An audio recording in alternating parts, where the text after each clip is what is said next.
বলো। হ্যালো বন্ধুরা, good evening. এখন বাজে 5:10 মতো।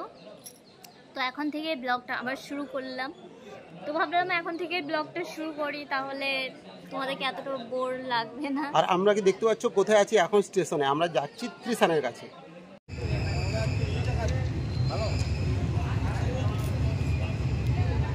সরে দাঁড়াও না। সরে দাঁড়াচ্ছি তো, ট্রেন তো আসছে নাকি।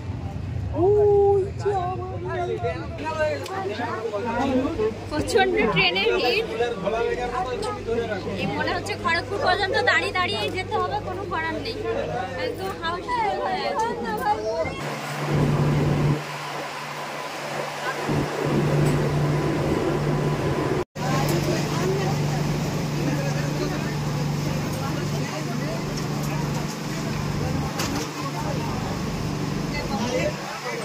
খড়গপুর।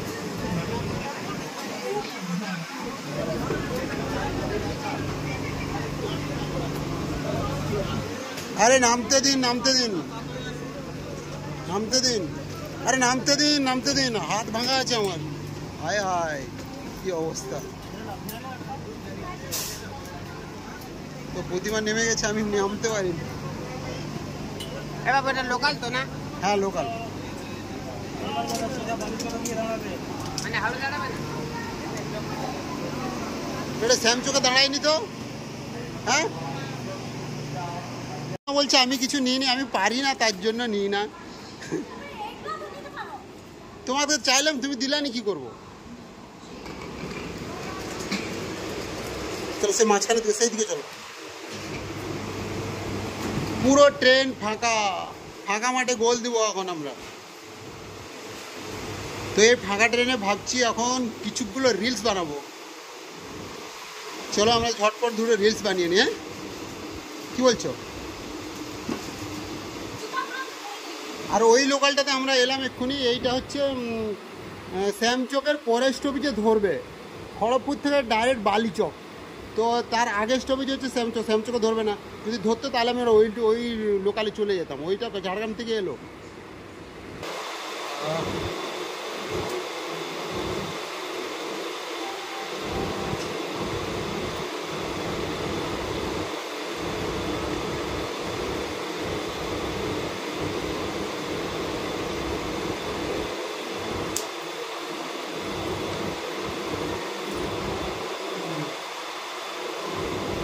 তো দেখো, মেদিনীপুর লোকাল ছেড়ে চলে যাচ্ছে।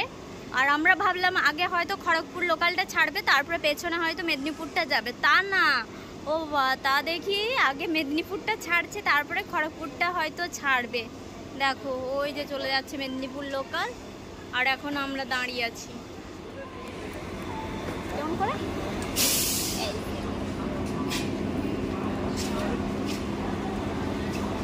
কি করবো, কপালটাই খারাপ দেখাচ্ছে।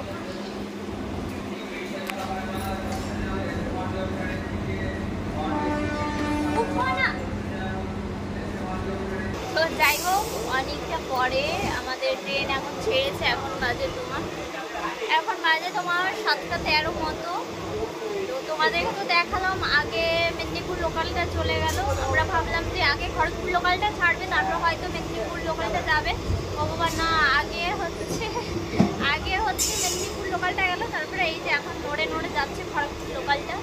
তো চলো একবারে বাড়িতে গিয়ে দেখা হচ্ছে টিউশনের সঙ্গে। আবার টিউশনের জন্য কিছু নিতে হবে, না নিয়ে গেলে এখন আমাকে পড়িয়ে দিবে।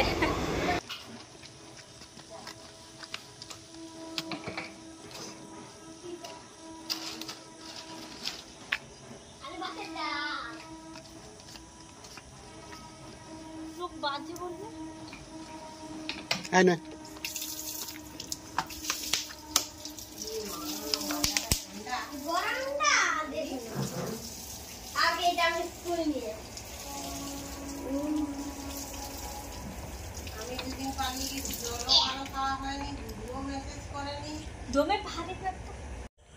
তো বন্ধুরা, এখন হচ্ছে নিঝুম রাত।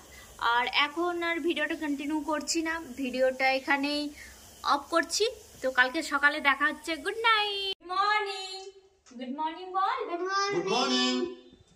তো এখন বাজে সকাল 10টার মতো। তো কালকে স্টেশনের কাছে এসে আর ব্লগটা কন্টিনিউ করা হয়নি, কারণ যা গরম পড়েছে এই কদিন। এই তো সবেমাত্র চৈত্র মাস, এখন তো গরমটা এখন ঠিকঠাক পড়েনি, তাতেই মানে এত গরম লাগছে। তারপরে তোমাদের দাদা এসে এই ফ্যান ঠিক করতে লেগেছে। এই যে এখানে ফ্যানটা আছে, মানে ফ্যানটা ঠিক করতেই পারছে না, লাইন আসছে না কিসের জন্য। তো দোকানে দিয়ে এসছে, আজকে নাকি ঠিক হয়ে যাবে।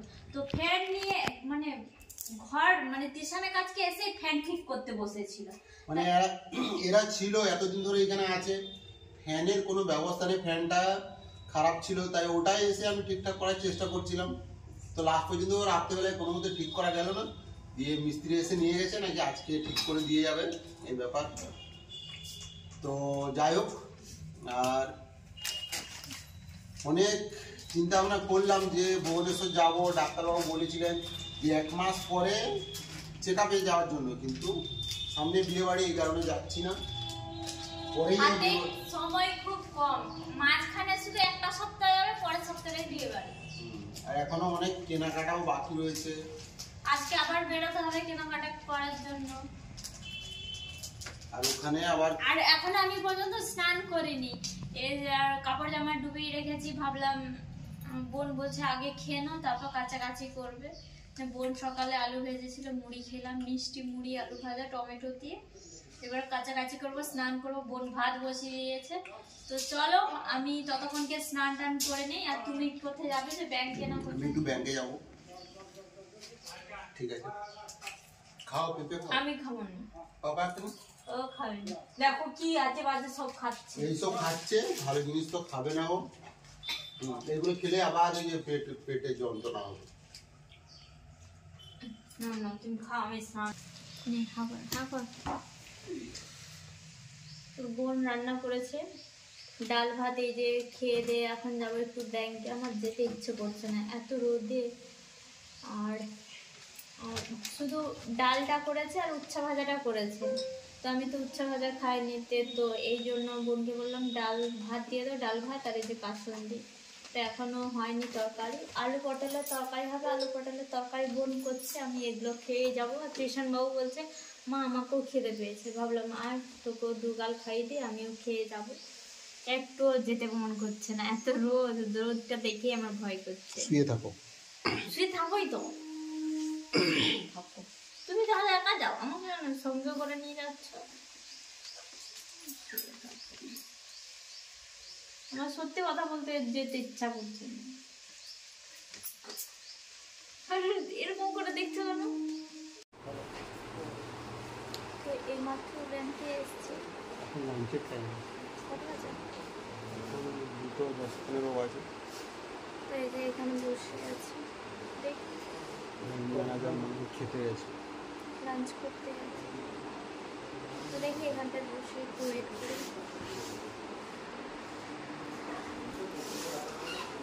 আমাদের যে কাজ আছে তো কাজের জন্য এসেছি, দেখি কথা বলি কি বলে, তারপরে দেখি খেয়ে আসুক ব্যাংক ম্যানেজার, তারপর কথা বলে আমরা বেরিয়ে পড়বো।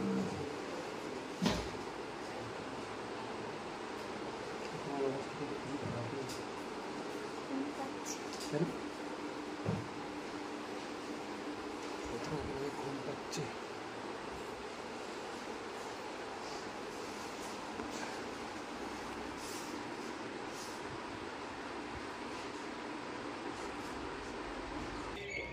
ভিডিও করবে যাচ্ছে, তাই হচ্ছে কাল কুলহাড়ি নিতে পারে।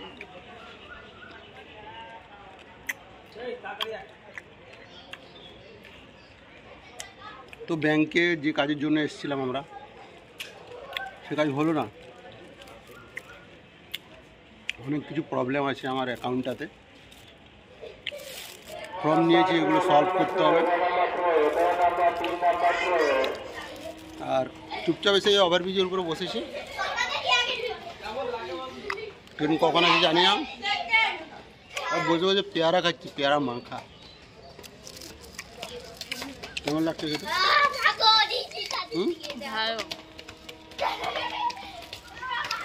তো আজকে দরজার সামনে দাঁড়িয়ে দাঁড়িয়ে যাব, কারণ তোমরা দেখে বুঝতে পারছো যে আগের বৌদি এই বৌদির সাথে কোনো মিল নেই।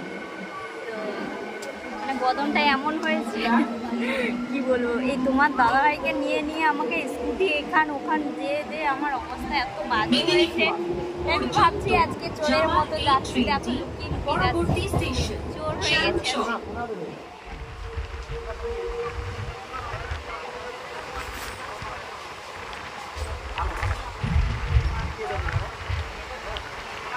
मेदिनीपुर को जाने वाली इस ट्रेन का अगला स्टेशन श्यामचक है। তো আমরা বালিচক থেকে একদম চলে এসেছি ছাদে, এই যে জামা কাপড় তুলতে। আর জামা কাপড় কতগুলো কি কেচেছি সেগুলো তো তোমাদেরকে দেখানোই হয়নি, অনেকগুলো জামা কাপড় ছিল, সেগুলো এই যে কেচে কেচে সব নিয়েছি। তো বোনের শরীরটা কালকে ভালো ছিল না বোনের শরীরটা, আর মা চলে গেছিলো বাবাকে নিয়ে মেদিনীপুর, বাবার শরীরটাও ভালো নেই, আর বোন আর বাপি ছিল বাড়িতে। তো আমি ভাবলাম কেচে দিই, বোনের শরীরটা যখন ভালো নেই। তো যাই হোক বন্ধুরা, ভিডিওটা আর বেশি বড় করব না, ভিডিওটা এখানে শেষ করছি, দেখা হচ্ছে পরের ব্লগে।